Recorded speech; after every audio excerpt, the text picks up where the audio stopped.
రహదారుల నిర్మాణానికి ఎదురవుతున్నటువంటి ఆటంకాలు ఏదైతే గతంలో ఒక జనసేన నాయకుడిగా ప్రస్తావించినటువంటి పవన్ కళ్యాణ్ ఇప్పుడు ఉప ముఖ్యమంత్రి హోదాలో సమీక్షిస్తూ ఈ సందర్భంగా ఆయనకి గుర్తుకొచ్చినటువంటిది అధికారులు గుర్తు చేసింది. గత ప్రభుత్వంలో బిల్లుల చెల్లింపులో జాప్యం, దాని కారణంగానే కాంట్రాక్టర్లు ముందుకు రాలేదన్నది ఈ విషయం మీద ఆయన ప్రస్తావించారు. గత ప్రభుత్వంలో బిల్లుల చెల్లింపులో తీవ్ర జాప్యం మూలంగా గ్రామీణ ప్రాంతాల రహదారుల నిర్మాణ ప్రక్రియ కుంటుబడింది.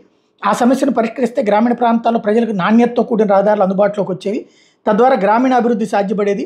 ఆంధ్రప్రదేశ్ గ్రామీణ రహదారి ప్రాజెక్టు ద్వారా రహదారుల నిర్వహణ సక్రమంగా సాగేలా చూడాల్సిన బాధ్యత మేము తీసుకుంటామని ప్రకటించారు. పంచాయతీరాజ్ శాఖ ఇంజనీరింగ్ విభాగం పనుల్లో పారదర్శకతను ఎప్పటికప్పుడు క్షేత్రస్థాయిలో సమీక్షించేందుకు ప్రత్యేక పోర్టల్ అభివృద్ధి చేయాలని సూచించారు. ప్రజల నుంచి సలహాలు సూచనలు స్వీకరించేందుకు వీలుగా ఆ పోర్టల్లో ఏర్పాట్లు కూడా చేయమని చెప్పారు. అదే సందర్భంలో ఈ ప్రాజెక్టులో రాష్ట్ర ప్రభుత్వం సమకూర్చాల్సిన 30% మ్యాచింగ్ గ్రాంట్ని 10%కి తగ్గించే విధంగా అవసరమైన మార్పులు చేయాలని కేంద్ర ప్రభుత్వాన్ని కోరతానన్నారు. ఏఐబి అధికారులు వాళ్ళతో కూర్చుని ఈ సమీక్ష చేశారు.